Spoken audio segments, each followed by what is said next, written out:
Today's Total Soccer Show is sponsored by SeatGeek, the smartest, easiest way to get tickets to every type of live event. Download the SeatGeek app and enter promo code TSS today to get $20 off your first SeatGeek purchase.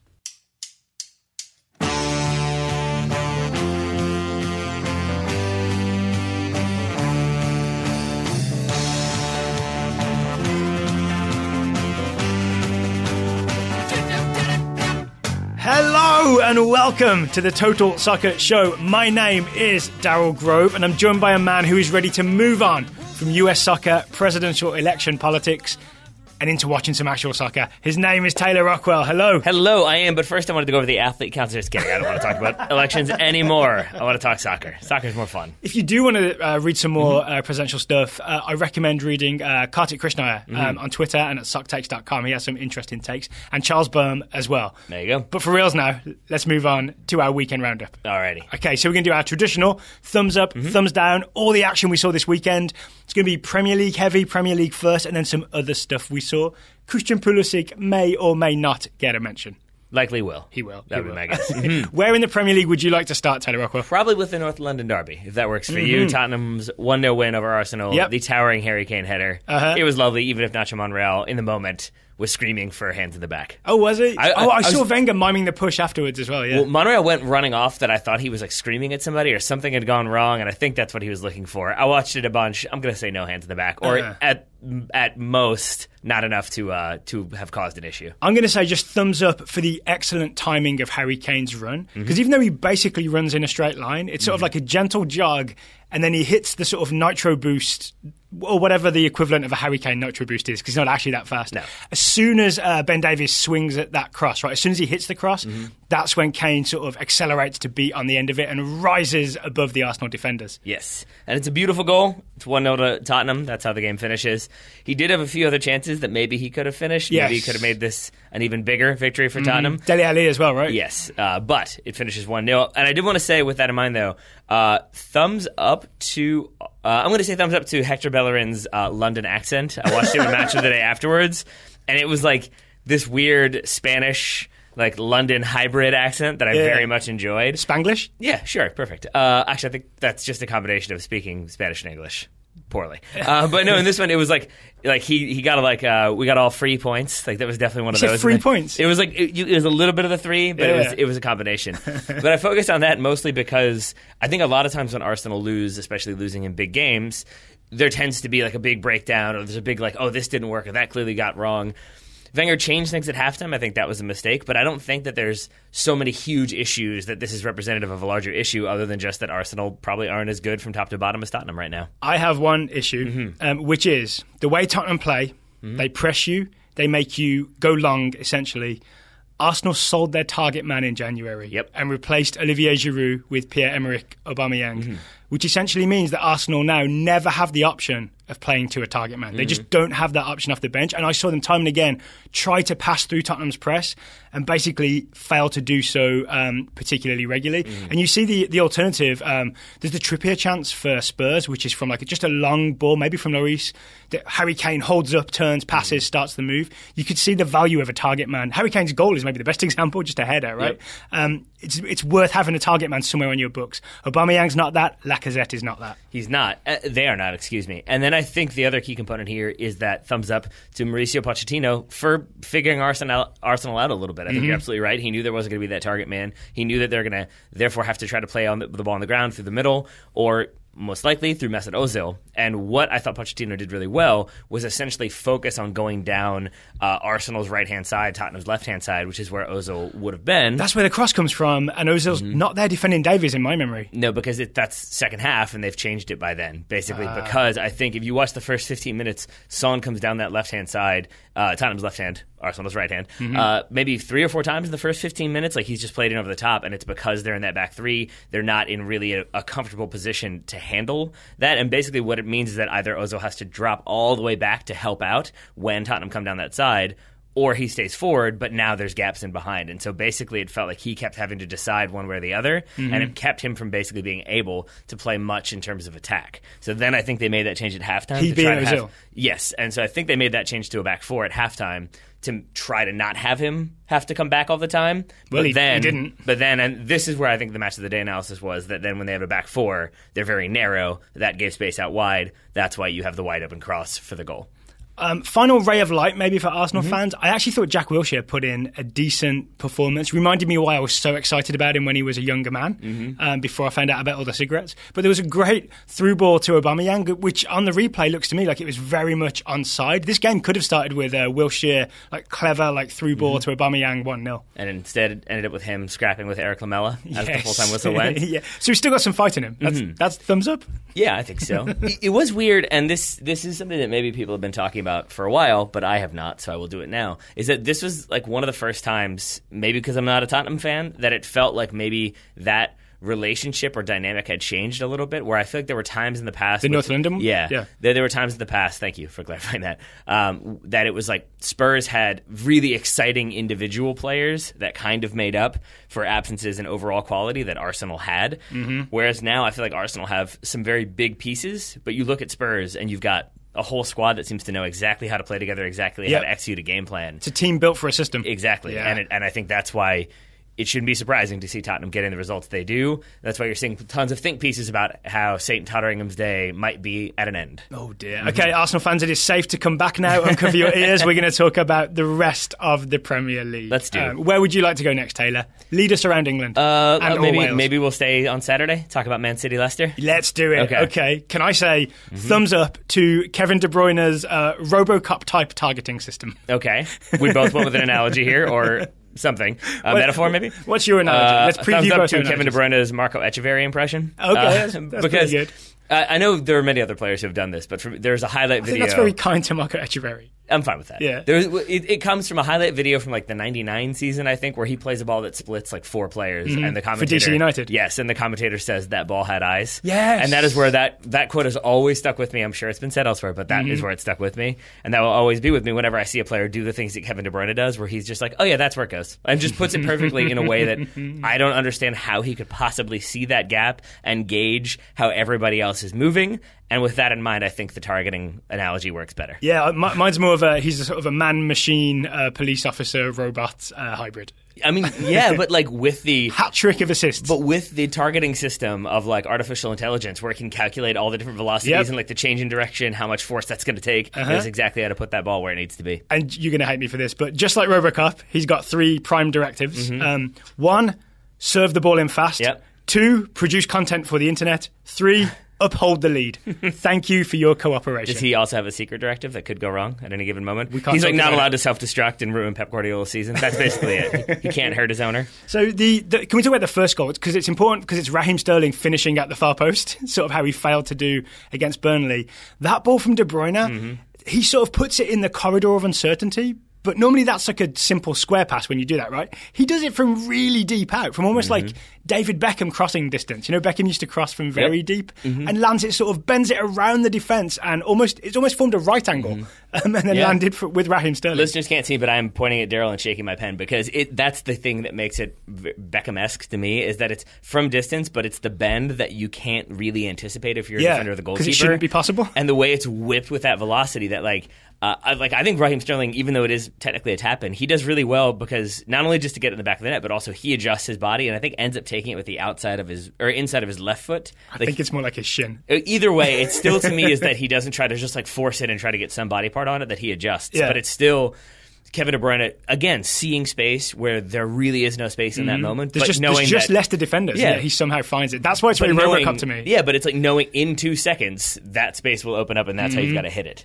He's played a lot of putt-putt, and he knows how to time the putt through the closing mouth of the gorilla or whatever. All right, I'm sticking with my theme. If Kevin De Bruyne is Robocop, then Sergio Aguero is the unstoppable artillery of Ed 209. So I think Aguero finished with 4 goals in this game, and he was just absolutely ruthless. And just like Ed 209, you should be very scared of him and you should run away. And also, he won't stop even when it's obvious that things are at an end. Yes. Yeah, because he'll just keep going and going and That's going. what that fourth goal felt I mean, like. it really was like, it was a stop, he's already dead moment as he destroyed that ball for the fourth goal. But thumbs up to that because it was a Phil Foden assist. It sure was. We might be hearing more about that later in the Scouting Network. Sure. I want to say, though, speaking of Leicester and approaches to this game, I want to say thumbs down to Leicester's casual approach to this game, because I saw there's, in the lead-up to goal number 3, Harry Maguire, it's basically Kyle Walker overhits a pass towards the corner flag. Harry Maguire for Leicester is tracking back to see if it goes out of bounds, otherwise he'll play it back to Kasper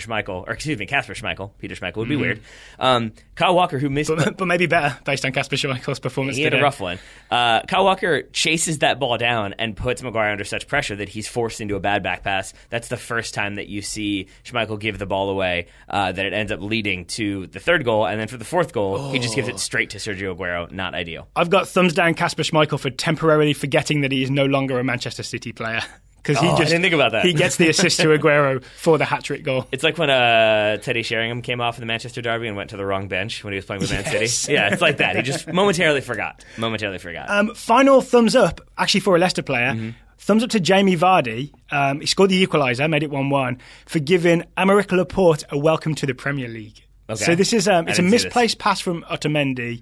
It ends up with Vardy charging one-on-one with Laporte. And I think Laporte thinks he's got him. He kind of has a good defensive shape. But Vardy just does that thing where, bit of touch, bit of separation, bang, goal, and Laporte's like, I've been beat. Look, I think getting beat one-on-one by Jamie Vardy is very much you now play in the Premier League.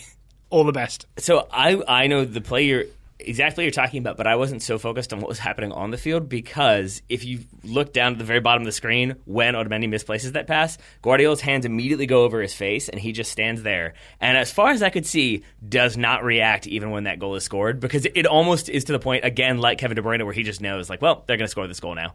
And so he just covers his face and just stands there motionless, like, Is that kind of like when your parents are so mad they don't even yell at you? I think so. Yeah, and it's worse. So. That's probably how Otamendi's feeling in that moment. So that finishes 5-1 to Manchester City. I haven't checked, but I believe they are still top of the Premier League. 16 points ahead, I think. Ooh, ouch. And I just want to say thumbs up to Riyad Mahrez for coming on and looking every bit like he didn't want to be there, and understandably so. Especially when it was like... He's in the wrong reality, that's what he's thinking, right? I'm in the wrong timeline! You could see him the £95 million valuation timeline. Well, you could see him look at the scoreboard, and I like to think that there was some digital version of the table there, just so he could look at that and be like, I was supposed to be on the other side of that. I saw him clicking his heels together 3 times to see if he could make his way back. Didn't work out so well. Did not. Can we go to Sunday and Liverpool versus Southampton? Sure. So this finished 2-0 to Liverpool. Very convincing win. But first, I want to start with a thumbs up to Pierre-Emile Højbjerg for winning a corner as Andy Robertson was trying to shepherd the ball out. Have you seen this? No. Well, you know about this, right? When a defender sort of knows the ball is rolling out and the defender sort of kind of fakes like he's going to play it, but he's just shielding the ball, he's going to let it go out for a goal kick. It is, I know you've been in this situation many times, and I've been Andy Robertson in this situation many times. It's very hard for the attacking player to win the ball back or force a corner. It's really, really hard, right? But Højbjerg does the thing... Without fouling, I would say, Yes, Højbjerg does the thing that everybody dreams of doing in that moment, and he kind of tricks Andy Robertson by quickly getting his leg around the other side, playing it off him, winning the corner. So thumbs up to Højbjerg for pulling that off. But then, thumbs down to Southampton Football Club because they send their centre-backs forward for the resulting corner kick. Guess what happens, Taylor? I'm going to guess it leads to a Liverpool goal. It absolutely leads to a Liverpool goal. So it ends. The corner, after a bit of bouncing around, ends in the hands of Karius. Quick throw by Karius to Oxlade-Chamberlain. And then centre-back Hoyt, who was kind of the Virgil van Dijk replacement, even though he was bought sort of in the summer. I think maybe when they thought Van Dijk might go. He sort of misreads or misplays his attempt to cut out Oxlade-Chamberlain's pass, which normally you just say that's amateur defending. I think he does both. But you can say both there. But it's because he's sprinting back to try and get back in position because he's been up for the corner kick. Yes, but I think he doesn't do a very good job to get back into the position when he's sprinting back. Like he's basically just running backwards. He does better than Stevens, who isn't even there at all. This is true, but he is sprinting straight back without really looking at the ball. Yeah. Then he tries to adjust because suddenly he realizes he should be closer to the sideline, not right in the exact middle of the field. And in trying to switch across, that's when he's off balance, and that's why he can't intercept that ball cleanly. And then Salah is able to do that clever outside of the foot pass to Firmino. and it is 1-0 Liverpool. I'm also going to say thumbs down to me for banging on about the same thing over and over and over, which is don't send your centre-backs forward because it's really, really dangerous. See, it's interesting because Leicester's goal, the Jamie Vardy goal, I think it comes about from Leicester have a corner. They send their centre-backs forward, they get countered on, and then Man City's counter gets broken down, but now they've committed people forward, and that's where the Leicester come back and score from. So corners are just risky, but not in the way you think, ever. That sounds fair. I'm going to say thumbs up to the apparently psychic connection between Mohamed Salah and Roberto Firmino. I've got thumbs up to Salah and Firmino for doing their very best Leo Messi, Dani Alves tribute act. Yes. Did you see the video I retweeted this weekend of the constant Messi Alves 1-2, 1-2, 1-2? That's what they look like. It felt a little insulting to me. It felt a little bit insulting that they're that good, that they can just volley the ball 50 yards and easily settle, juggle a little bit, volley it back 50 yards. But Salah and Firmino looked very much like that, and I'm thinking you're especially thinking of the second goal with that incredible Firmino. I want to call it a back heel, but it's not a back heel, is it? It was backwards instep pass. It's like backwards instep shovel is how I like to think of it. Like that right leg ends up way behind his body. The thing that it really reminds me of, and this, as a United fan, pains me to say, it's like those videos of Cole and York where they would just like knock it back and forth and they knew exactly where they were going to be. They knew exactly how to time those runs. That's what they reminded me of in this game, just because it's so much like trick play and so fluid, but it's also not just like it leads to something. It's not just like flash without product. They always have something in mind when they're doing it. It's really, really fun to watch the two of those players play. Liverpool 2, Southampton 0. Where would you like to go next, Taylor? I'm going to say, I guess we'll finish the Sunday. Or I guess, no, we won't, because Huddersfield also played on Sunday. I started skipping around the weekend. That's fine, that's fine. Congratulations to Huddersfield. I'll say just thumbs up to Huddersfield for getting the result. And in fact, thumbs up to relegation threatened sides getting the results they needed to on the weekend, because you also had Swansea City getting the result against Burnley. It's basically two teams that you wouldn't think would be important to be defeated in Burnley and Bournemouth, getting beaten by Huddersfield and Swansea. It was a weird weekend. So Huddersfield are sort of up and out of the relegation zone. They're now 1 point clear of Southampton in 17th. I've got a specific thing in this game. Thumbs up to Alex Pritchard's yoga teacher. So the first goal, do you know what I'm talking about here? The first goal, Mounier pulls it back for Alex Pritchard, who's a new signing. I think he signed in January for a lot of money for Huddersfield. This is his second game, first goal for them. Is that right? Okay. Oh, you got the stats. Look at you. I think £11 million was the reported. Now you're trying to come back at me with more stats? I see what's happening here. But the ball is slightly behind him, and yet Pritchard somehow uses his core strength to lean backwards and managed to get his foot around, I think his left foot, and finish inside the near post. Yep. This man definitely does yoga.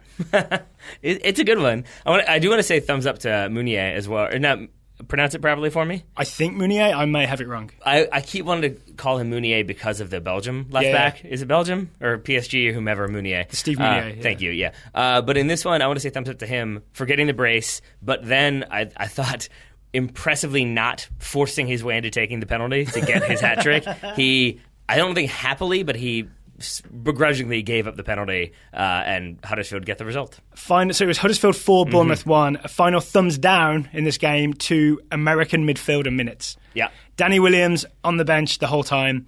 Emerson Hyndman not even in the Bournemouth squad. I think Danny Williams still coming back from injury, though. I think he's not back to complete full fitness, so at least there's a little bit of grain of salt there. Emerson Hyndman, not so much. Fair enough. Okay, I would like to move us on to the biggest comeback of the weekend.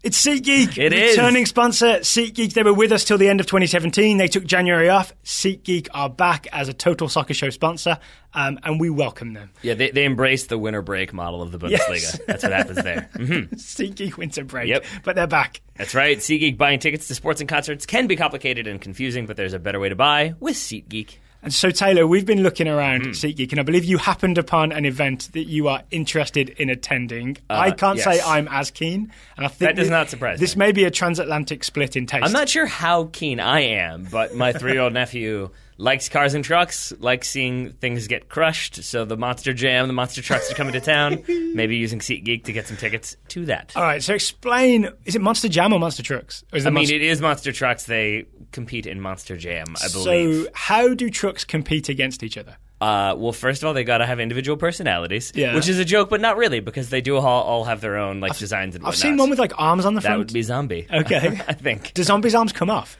I don't know. I'm assuming they've probably popped off occasionally. It is always great, like the breaks in between the rounds. I've only been once before, but the breaks in between rounds when just everything is breaking because those things are not supposed to exist. Yeah. Wow, if you work in the pit crew for Monster Truck, you are very talented and you work very fast. I mean, there is a giant, I forget what type of construction vehicle it is, but like one of those giant, like has tank tread vehicles that is just there to pull the monster trucks out of the arena because they're so big and break so readily. That's actually the best truck. That is the one that you would want. Yes. If you could choose any of them. But yeah, they do different events. There's like a jump and a freestyle and all these different little things they do. What do you think is the crossover between Total Soccer Show listeners, who are obviously all soccer fans, I assume? Minimal is the answer. 10%? 20%? I mean, I wouldn't say that I'm a fan. I wouldn't say that I would like be in that. But if somebody said, basically the way I went last time was some of the guys who I'm like on a group messenger with, one of them was like, hey, I want to go see Monster Trucks, and two more people were like, me too. And I was like, I also want to go. So that's how it went.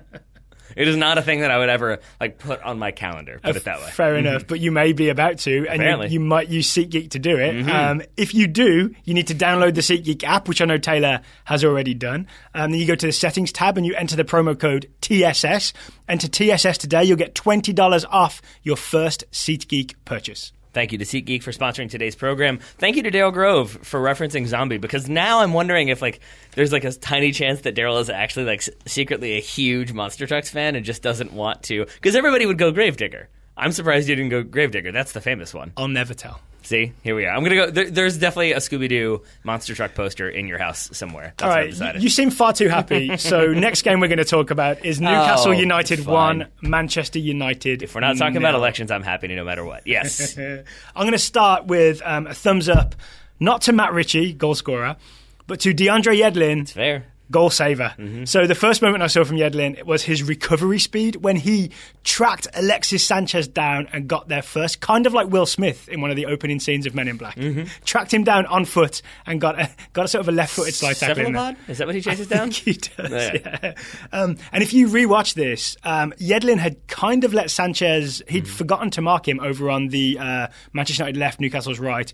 Lukaku plays a very smart ball for Sanchez to bend his run around onto, and Yedlin catches him up and just gets there first. This would have been one of those moments where we were pointing fingers at Yedlin for switching off, not marking correctly. Recovery speed wins the day for DeAndre Yedlin. He also had an off-the-line clearance later after Newcastle were already 1-0 up. And he was there for another, I think somebody else got to it, but he would have been there to get another off-the-line clearance even earlier in the game. Yeah. So a good defensive performance from him overall. I would say thumbs up to DeAndre Yedlin because heading into this game, if you had told me in the matchup between DeAndre Yedlin and Alexis Sanchez, one of them will fall down trying to defend the other one, I would not have pictured it being the way it ended up going. You'd have got long odds. Because Sanchez fell over. He did. It was a Yedlin cut. I believe that I posted this on Twitter and I heard from some other people that afterwards he misplaced the pass. Yeah, you know. We're just going to take pride in the cut that put Sanchez down. Yeah, I'm good with that. Yeah. But I think that's about all the positivity I have for this game, because I'm going to start off by saying thumbs down to Antonio Valencia for staying on the pitch. Definitely should have been sent off. Definitely had a red card offense. High boot to Christian Atsu's face. So shouldn't it be feet up for Antonio Valencia? Yes, yeah. He probably should not have been on the field.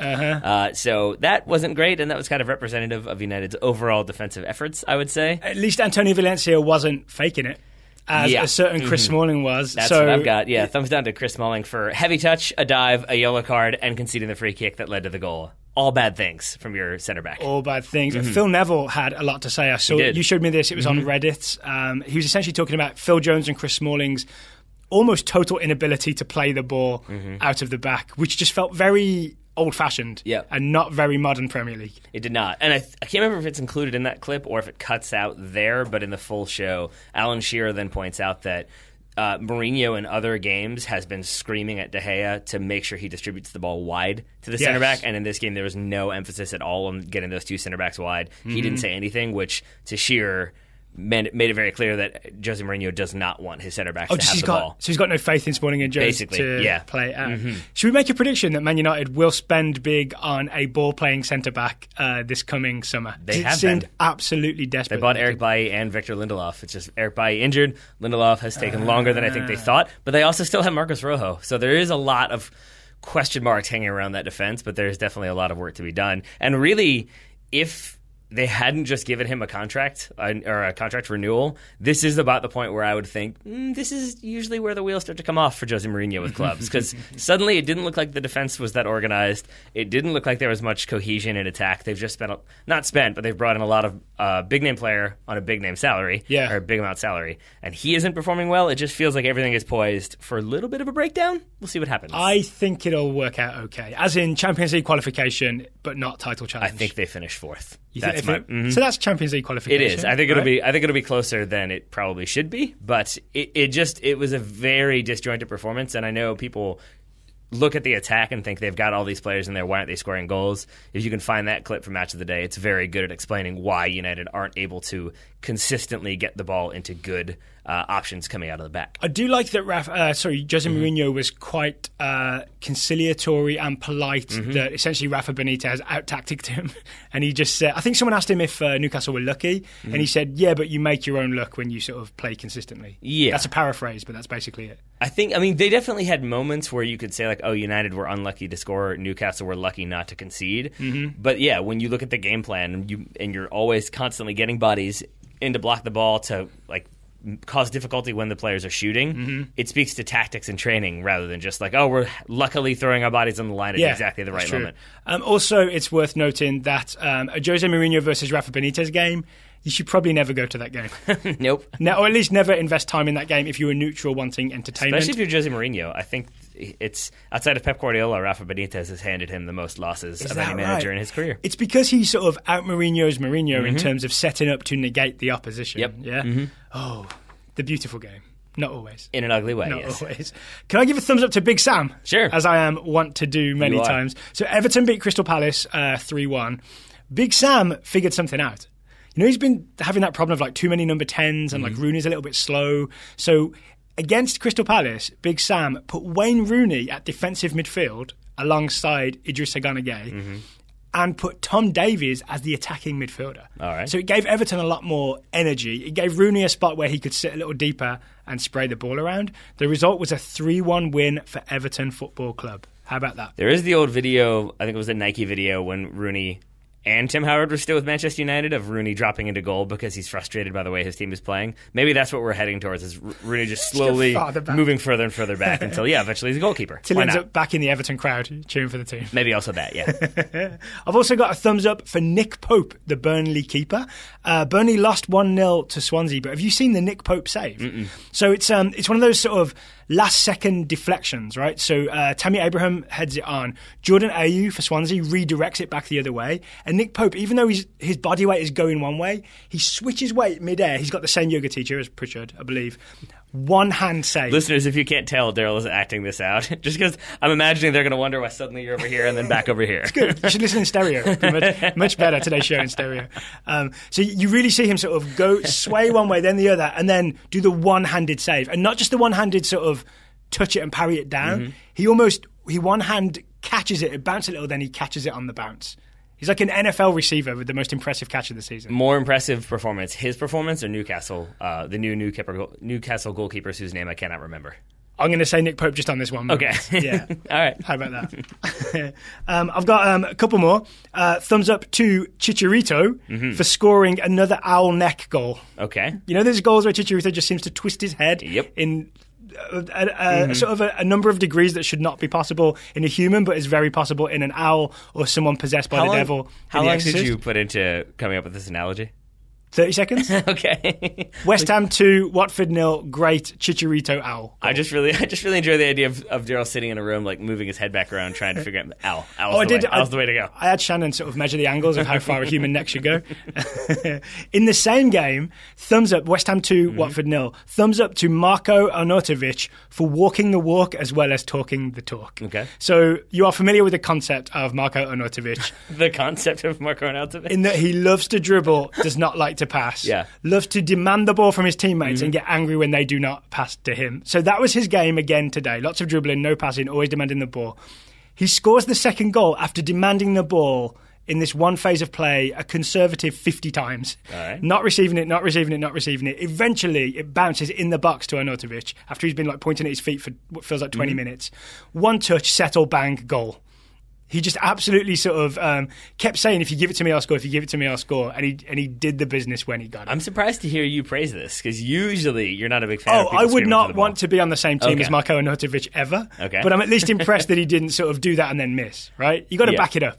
Yeah, okay, that's fine. I also doubt I'll ever play on the same team as Marko Arnautovic. That was what I was then pondering, I don't know much else in the Premier League.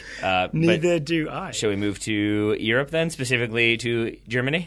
Before we do, shall we talk about today's second sponsor? Sure. Today's show is also sponsored by FUTCHI. FUTCHI is back as well. FUTCHI is the rebounder. The game that Taylor and I play, the game that you could also play. Indeed, it's the game that combines soccer and squash. You have your court. Daryl has now put the FUTCHI hat on. Yep. It's very fetching. There's now FUTCHI merchandise. You can get a FUTCHI t-shirt or a FUTCHI hat, which is now on my head. Indeed. And Did you know I was hiding this down here? I did not. I did not. It's good to know. Where's the white one?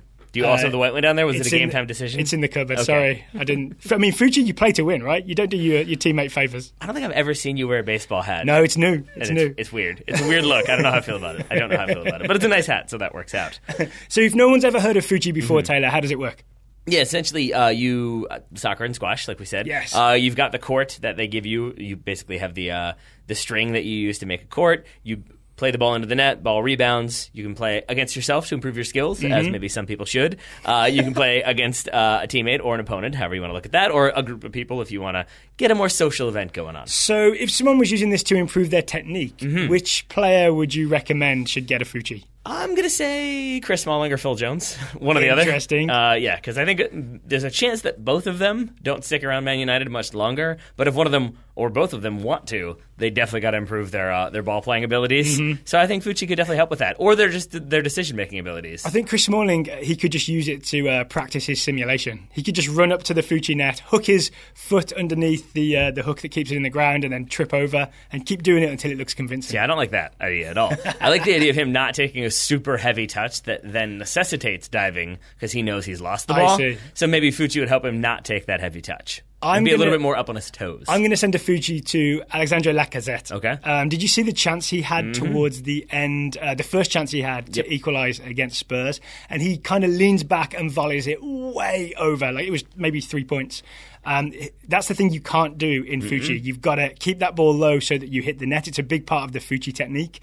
Alexandre Lacazette needs a FUTCHI to practice that. Mkhitaryan from that game needs that as well, too. I think he put a cross out for a throw-in. Yeah. Or at very least it went out right by the corner flag. Not ideal. Not ideal. So if any of these very wealthy footballers need a discount on a FUTCHI, they can go to playfuchi.com. It's spelled FUTCHI. The link will be in the show notes, playfuchi.com. Use the discount code TSS2018 for a nice discount on a FUTCHI Rebounder. Link will be in the show notes. Thank you to FUTCHI for sponsoring today's program. Now, to the Bundesliga we shall go. I have two quick notes. I've got thumbs up to Aaron Johansson's hip. He played 65 minutes in Bremen's 3-1 win over Wolfsburg. I thought he was in big trouble with that hip injury. He's back. Too. But he was back. Didn't score, played, it looked like on the right wing in a 4-1-4-1. Not sure how accurate that is, but got those minutes. Wolfsburg did not have John Brooks in there, so I'm assuming he is still injured. We'll see if he makes it back in time for the upcoming friendlies. So Johansson could be back for the March friendlies as well. If he stays fit. Ooh, some Icelandic firepower. Fit. Yeah. Or some mobile Alabama firepower, if you prefer. Yeah. That's a weird combo. Can I also say thumbs up to a backflipping Michy Batshuayo for sliding in at the far post and turning an off-target Christian Pulisic shot into a Christian Pulisic assist. All right, let's talk about Come this. at me. Why are you saying this is a shot? Because I thought this was like the most inch-perfect pass of the weekend until I saw everything Kevin De Bruyne did, but it was up there. Because as it bounces wide to Pulisic, he doesn't look up. He just looks down at the ball and I think is shooting into the far post. But doesn't he take it with the instep? So do you think he's trying to place it? No, I thought it was kind of laces. Okay. I think he's trying to place it in the far corner. I think Batshuayo's just got that sort of, that around-the-box smarts to just slide in and finish it off at the far post. I mean, I can't prove this. If we were in court, this would all be sort of circumstantial evidence, I guess, and it's all very subjective, but I'm convinced that's what was happening. That was a very conciliatory come at me there. Like, well, I can't prove it, and I'm not sure, but, I mean, yeah, and I think I did note that he doesn't really look up, and it is such an inch-perfect ball that you would have that expectation. But by the same token, Kevin De Bruyne doesn't pick his head up a lot when he's made that decision or spotted that space. Yeah. He knows it's there, and he kind of trusts himself to evaluate it. And I like to think that that's what Pulisic was doing, was recognize that's where he is, that's where he's going to be. I need to hit that ball into that general area. Now, that said, I'd like to think that too. He did miss one more pretty decent opportunity. And so maybe that then explains, because you can't make the argument that like if he was trying to finish, he would have finished. Because, he missed one. That's why I had thumbs up, I think, to Christian Pulisic for getting the assist. But then he had a bad miss where it wasn't Raheem Sterling-esque, but it was back post, probably should have put it in the goal. Instead, he put it over. He didn't get there, did he? That was the other one. That one I haven't even counted, because I don't necessarily think that one's his fault, because he basically just can't get to it in time. Yeah, the ball came in a little fast. It looks like maybe if he laid out, he could have gotten it, and that's what the commentator said at first, but upon review, I don't think he could have. But there's another one where he's at the back post, ball's in the air, and he tries to kind of in the air, instep volley it, and it goes over or wide, one or the other. All right, so in the end, though, Dortmund beat Hamburg. Yep. Bobby Wood did not have a fun afternoon, as he is not want to do for Hamburg. I saw him get one shot. I lost that sentence, got away from me. It wasn't on target. Yeah, so Hamburg not doing well, Bobby Wood not doing well. These are bad times. But I think they're 140 points behind Bayern Munich, but that's not saying much. That sounds about right. But an extra thumbs up to Michy Batshuayi's social media game. Did you see his post? So this was his first game at home for Borussia Dortmund. He took, as he was coming out, he took a photo of his arm. That's right. With the hairs raised up on his arm, and just tweeted. I can't remember the exact text, but it was something like first game at Signal Udo Park. Here we go. All right. That is smart social media work. It is. Yeah. The Dortmund directors came out afterwards and confirmed that they tried to get a permanent deal, like a permanent clause put in place, and Roman Abramovich said no. So, seems like maybe he's still in Chelsea's plans. Yeah. We shall see what happens this summer. You got anything else from the Bundesliga? Mm-mm. I've got one from Serie A. All right. It's a place we don't often go, and it's maybe a place we should be looking at more, because there's good things happening there. Because I've got a thumbs up to Napoli for scoring the goal of the weekend. Okay. This is their final goal in a 4-1 win over Lazio. And this goal, which I showed you before recording, so you've seen it, right? This goal is like a magic trick. It is full of fast moves and misdirection. It involves Jorginho, the Brazilian who became Italian to play in the World Cup and then didn't work out. But he had a better weekend than he did the past few months. Jorginho to Zielinski, they exchanged some quick, short passes, which is the Maurizio Sarri style, right? If you've ever seen a bit of Napoli, it's a lot of players getting close together and like pinging the ball very, very quickly. Then Zielinski goes through, plays this beautiful like scoop chip pass into the path of Dries Mertens, who is now a striker and a very good one. And then Mertens pulls off this wonderful finish where he fakes like he's going to smash it into the near post, sends the keeper that way, and just touches it into the far post. This is a thing of beauty. It was decent. It was decent. Decent, that's what you're going to say? No, it was really good. It was very, very pretty. It also keeps Napoli 1 point clear of Juventus in maybe the most exciting title race in the big leagues in Europe. Definitely. At least in the big five. Yes, and with that in mind, the other point I had for the weekend, I find this hard to believe, but Manchester United are closer to Manchester City than Real Madrid are to Barcelona. Whoa. Real Madrid's 17 points behind Barcelona. Real Madrid in fourth, Barcelona in first, obviously. I watched a bit of Barcelona this weekend, actually, but I don't have any thumbs to report because they were held 0-0 by Getafe. I guess thumbs up to Getafe for... Yeah, that's probably deserved. For weathering the Barcelona storm for 90 minutes. I think that's fair. Yeah. You can give them thumbs up. All right, is that our weekend review? That's what I've got, yeah. All our thumbs have pointed in all the directions they're going to point in. Indeed. I think we talked about this off air, but I think because we're recording this on Monday versus Sunday night, we tend to get more stuff on Sunday night, more little clips here and there. Yeah. But I think since we were so focused on the U.S. elections, yes, this is about what I was able to watch from the weekend. Coming up, though, there's a lot more high-quality action, and we're going to be covering it. So this coming Tuesday, the Champions League round of 16 begins. It's 2 games a day for Tuesday, Wednesday for the next 2 weeks. So this Tuesday, Fox Sports 1, 2:45 Eastern. It's Juventus versus Tottenham, first leg. That's going to be exciting. Same time as FC Basel versus Man City on Fox Sports 2. Best of luck to you, FC Basel. On Wednesday, it's Porto-Liverpool, Fox Sports 2, and then Real Madrid-PSG. I want to say that's the big one, the glamorous one, the most on the line for both coaches. That's on Fox Sports 1. We'll have reviews of all 4 games over the next couple of days. All right. And from what I've heard, it does sound like Madrid are kind of resting people, making sure everybody's fit, still getting goals when they need to, but very much preparing for that PSG clash. Yeah, I mean, Zidane's job essentially is on the line, right? As is Unai Emery's. Yes, I think so.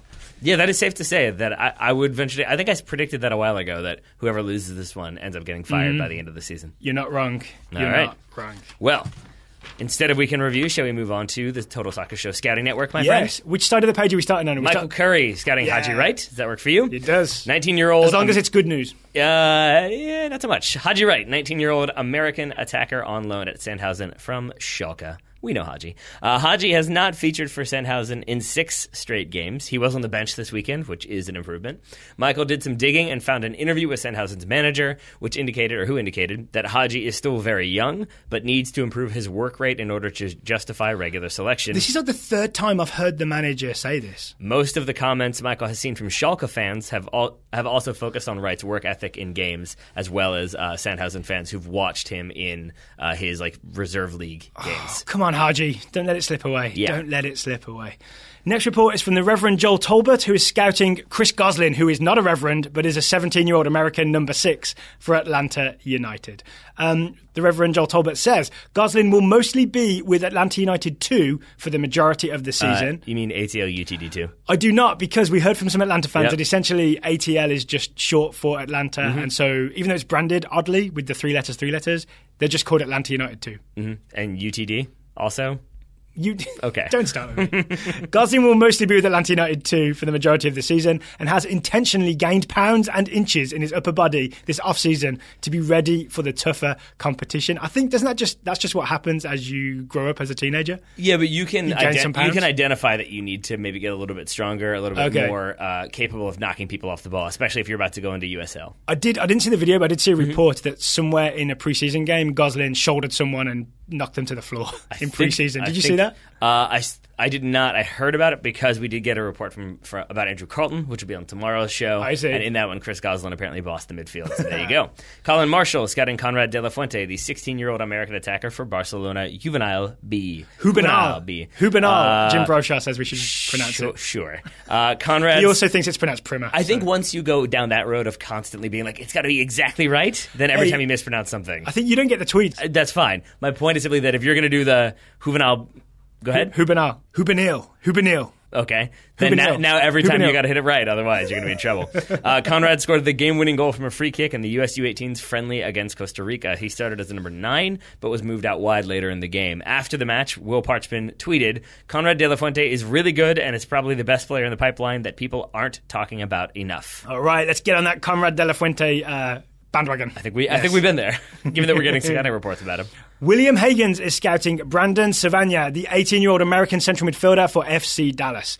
William says that Brandon Savagna scored for FC Dallas in their 1-1 preseason friendly draw with the OKC Energy. Savagna has played a variety of positions this preseason, but Matt Doyle says if he gets playing time this season, it will most likely be as a number 6. With that in mind, Savagna will likely use the 2018 season as an opportunity to acclimate to the professional game. No, #play your kids. Get Savagna on the field every time. I think Dallas fans might disagree with you because their midfield 3 is decent. Yeah. Tom Gaffney, scouting James Sands, 17-year-old American midfielder/defender for NYCFC. James started in a 3-0 friendly loss to the LA Galaxy, in which NYCFC played most of the match down a man after a Ronald Matarrita red card. 2 of LA's 3 goals were scored after Sands came off in the 64th minute, so that's good for him. I'm calling Sands a survivor. Because I think we're getting to the point where there's a lot of the U17 World Cup guys were getting some preseason minutes. And these youngsters are slowly getting cut. Like Goslin's going to be with Atlanta United 2. Gio Reyna is not a U17 past World Cup guy, but he's been cut from the NYCFC first team, which means he won't be on the first team roster. Sands is hanging in there. Go on, James Sands. Orion Lekoski Escobar is scouting another one of my favourites, Tommy Thompson, the 22-year-old American attacking midfielder for the San Jose Earthquakes. Orion says Tommy set up a goal for San Jose teammate Quincy Amarikwa with a header back across the 6-yard box in the team's preseason friendly against Real Salt Lake, continuing a positive preseason in which, I read this, he placed second in the team's beep test. You would not have guessed that. I mean, I might have. He's pretty fit. He's pretty agile. I guess I always just think about the skills and not about the physicality of Tommy Thompson. But yeah, it seems he can run back and forth very quickly. I mean, you got to be able to. Jeff and Sam Huffman scouting Mukwele Akele, the 21-year-old American attacker for Villarreal C. This is another one where we could use some good news about Mukwele Akele. Prepare to be underwhelmed. Villarreal C has played 3 games in the past 3 weeks with mixed results for Mukwele. He played the full 90 in one, 0 minutes in the next, and was a second-half substitute in the third. He's played 16 games this season for Villarreal C, but has only played the full 90 twice. He's super fast, good on the ball, and whips in nice crosses, but it seems he has not found his footing this year, and time is running short. Back to MLS, maybe?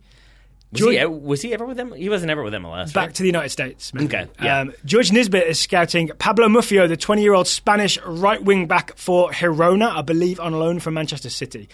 George says Pablo played well in Girona's win against Athletic Club. He drew a foul in the penalty area in the 6th minute, which led to Girona's first goal and hit the crossbar with a cracker of a shot outside the top of the penalty box. Where do we come down on hitting the crossbar? Is that good if it's like if you're on your debut and you're young and you hit the crossbar? Is that good, or should you have scored? What do you think, Daryl? I think you got to do it the Sergio Aguero way and hit the underside of it, and then it goes in. All right, that works for me.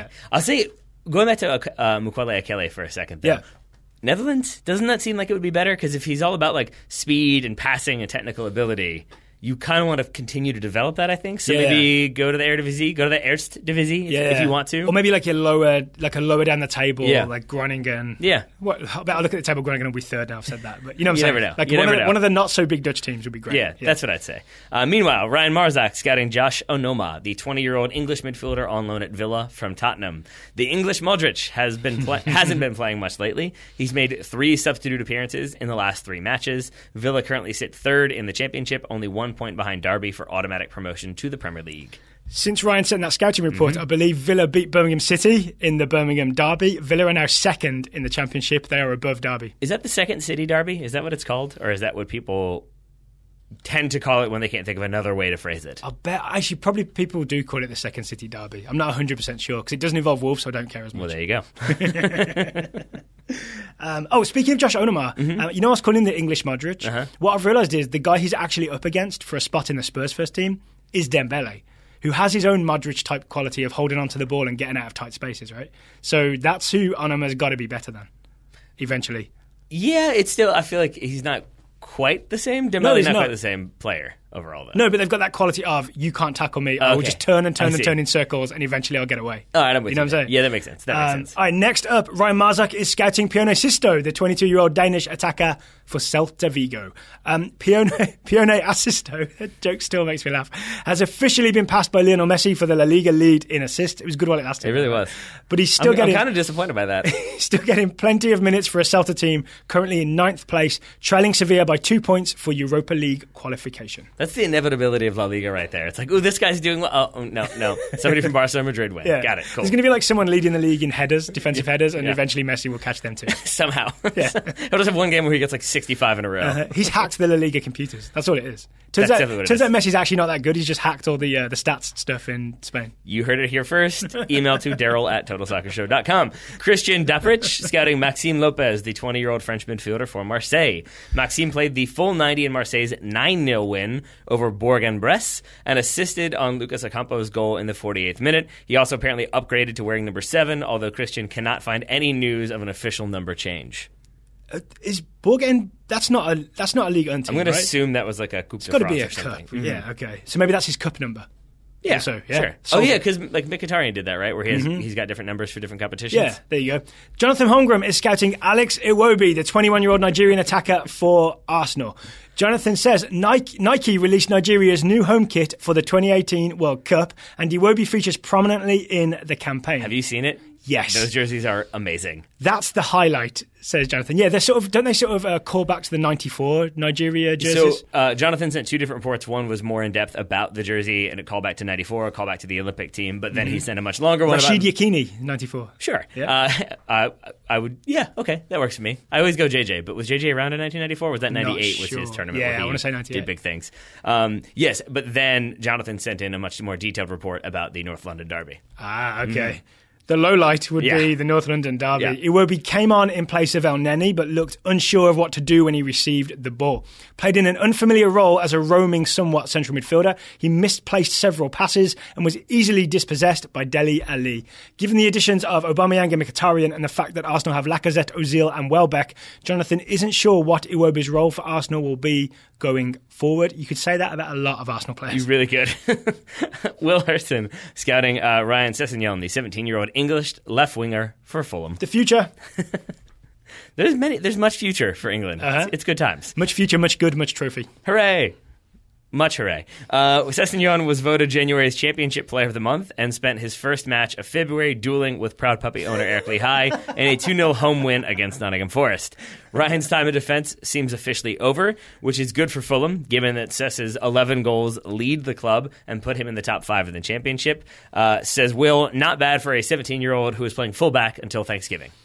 Elijah Bates is scouting Jeremy Toljan, the 23-year-old German left-back for Borussia Dortmund. Elijah has become extremely doubtful that Toljan will switch to the US national team, as there have recently been several statements that indicate he's closer to the German first team than was previously believed. He started for Dortmund in their 2-0 win over Hamburg this weekend. He sure did. Scott Solari is scouting Malcolm, the 20-year-old Brazilian winger for Bordeaux. Lots of Bordeaux happening.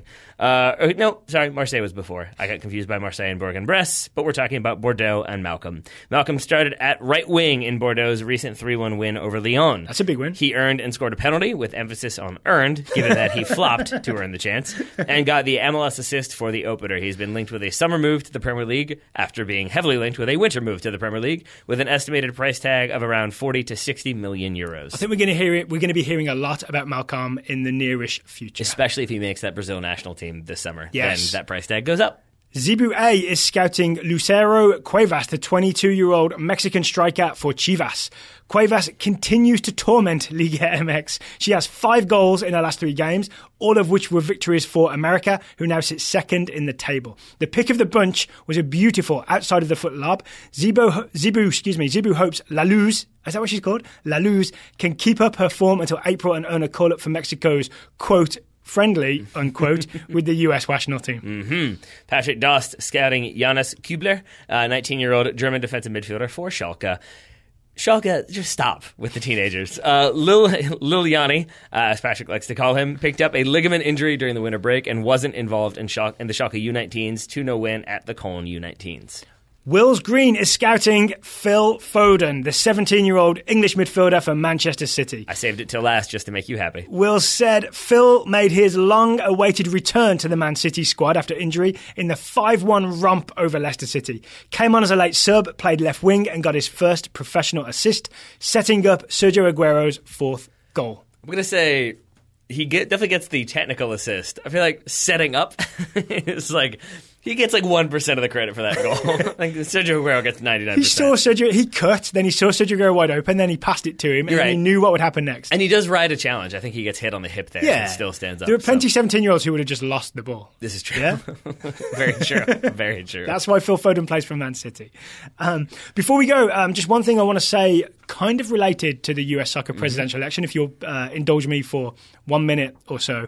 We've heard from a lot of people who are sort of disappointed about the future of American soccer because it wasn't a change candidate elected. One of the things I'd like to say to people, I think Zach Goldman tweeted this out as well, is the idea that if you're worried about the future of American soccer, don't just complain at what's happened at the top. Do something at the bottom. Yep. Start something where you live. Grow soccer in America. And one person who's doing that is Jeremy, who listens to the show, who is setting up a league or at least a regular game in Decatur/Hartselle, Alabama. Decatur, that's what I said. You just misheard me. So if you live in... I like that I criticized you for critiquing my pronunciation and then immediately did it. I apologize. There you go. Hello, Jim Pro Show as well. So if you want to play in Decatur or Hartselle, Alabama, I'll put a link in the show notes to a Facebook group that Jeremy has set up. And he just wants people who are interested in playing to click on that link and like the page so he has a good idea of the number of people that might be willing to start playing soccer in Decatur or Hartselle, Alabama. Thank you, Taylor. Thank you, Daryl. Also, Taylor Rockwell, thank you for taking the time to talk to me today. Right back at you, buddy. Listeners, thank you for listening. We'll be back tomorrow with our Champions League review.